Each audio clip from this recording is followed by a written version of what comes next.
The moment the boy burst out of the forest, barefoot, mud-splattered, and gasping as though the world was collapsing behind him, the rumble of motorcycle engines suddenly fell silent. His scream didn't just cut through the air, it cracked it wide open. The bikers froze mid-conversation, mid-laugh, mid-idle rev, stunned as the boy's trembling voice tore across the clearing. "They took her. Please, please, they took my sister." In that split second, every rider instinctively straightened, their eyes sharpening from casual calm to fierce focus. The boy's knees buckled, and he collapsed onto the gravel road, clutching his chest as if trying to hold together a heart breaking under terror. Dust swirled around him from the still-hot engines, but all he felt was the cold ache of helplessness. He pointed a shaking finger back toward the woods he had come from, unable to form another word. Something inside every biker there shifted, as though a silent vow passed through the group: this child would not be left alone. Not today. Not ever. If you believe in kindness, second chances, and people who step up when the world expects them to walk away, take a moment to like, comment, share, and subscribe to channel name. Stories like this deserve to be heard. The boy, named Aiden, was only 9, but the weight of the world had been pressing down on him for far longer than he deserved. He and his little sister Lily had grown up learning how to read danger before it arrived, how to shrink into quiet corners when their mother's boyfriend came home with the smell of anger already spilling out of him. That day, what should have been an ordinary walk had turned into a nightmare. They were heading to the old creek near their neighborhood, one of the few places where Lily's soft laughter could finally echo without fear, when a truck with tinted windows rolled up silently behind them. Before Aiden could understand what was happening, 2 men jumped out. One grabbed him, but he twisted, bit, kicked, and wriggled free, hearing Lily's scream explode behind him like a gunshot. By the time he turned, she was already being pulled into the truck. Aiden chased it until his legs gave out. Then he ran, not home, not to authorities, he ran wherever his feet took him. And they brought him straight into the path of the Iron Saints motorcycle crew. This crew wasn't what people imagined when they heard the word bikers. They were a rough family, yes, with leather jackets aged by weather and stories, but their hearts were stitched together by a common belief: protect the ones who can't protect themselves. Their president, a broad-shouldered man known simply as Hawk, knelt down to Aiden's level. In the boy's trembling breaths and shattered words, Hawk saw something he hadn't seen in years, a reflection of a younger version of himself, the child he once was, the one nobody had saved. Hawk rose slowly, turned toward his crew, and the fire in his eyes said everything. Engines roared simultaneously like an awakening beast. No plan. No hesitation. No bureaucracy. A child's life was in danger. That was enough. As they raced toward the direction Aiden had pointed, dust spiraled behind them in long trails, like the marks of an army charging into war.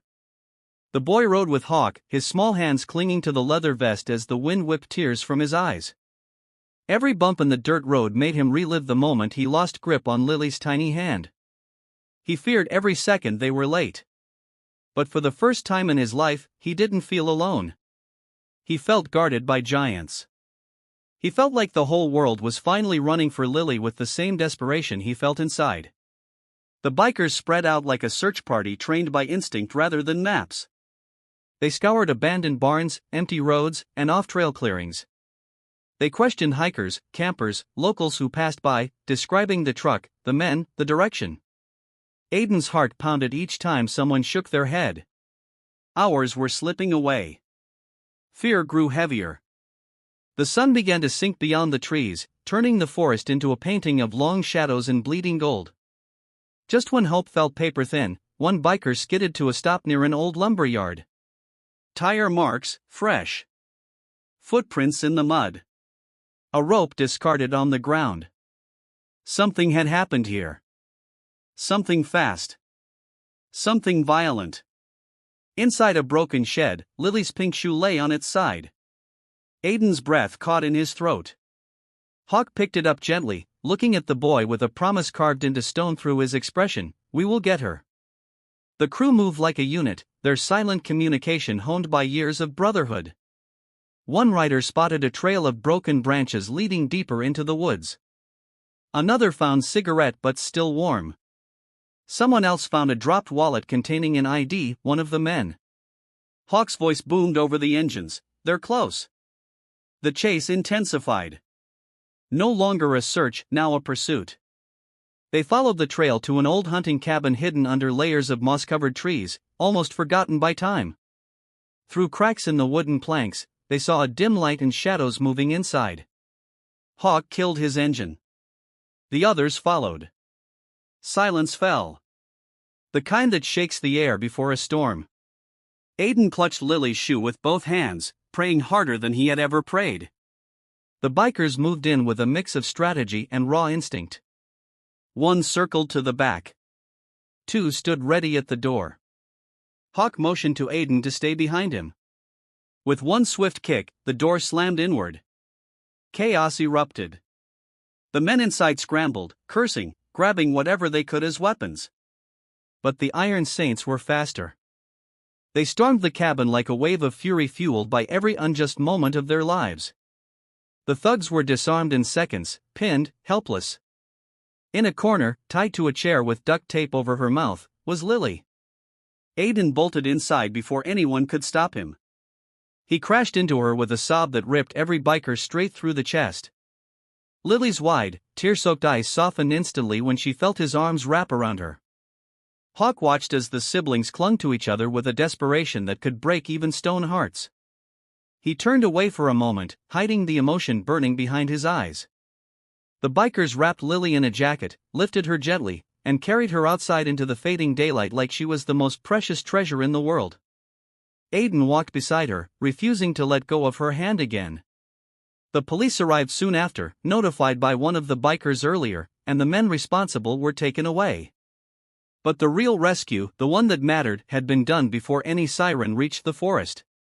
As the adrenaline faded, the weight of everything finally hit Aiden. He sat on a fallen log, Lily curled beside him, her head against his shoulder. Hawk approached quietly. He placed a hand on Aiden's back and told him something the boy would remember for the rest of his life: strength isn't about not being afraid. It's about running for help when someone you love needs you. You saved her. Aiden broke into tears again, but this time it wasn't fear, it was release. The bikers escorted the siblings home, ensuring they were safe, fed, and comforted. The local community rallied, offering support, meals, and protection. The tides of their lives began to shift. Social workers stepped in. The dangerous home situation was finally exposed. Aiden and Lily found refuge with an aunt who welcomed them with open arms. For the first time in years, their nights were quiet, their mornings peaceful, their futures hopeful. And the Iron Saints? They visited often.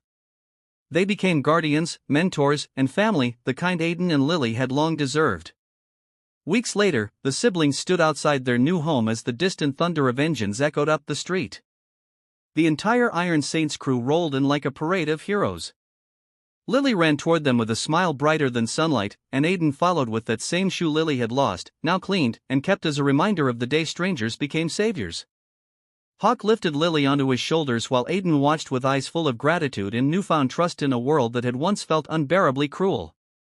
If this story touched your heart, if it reminded you that good people still exist, please like, comment, share, and subscribe to channel name. Your support helps these real feeling stories reach more souls who might need hope.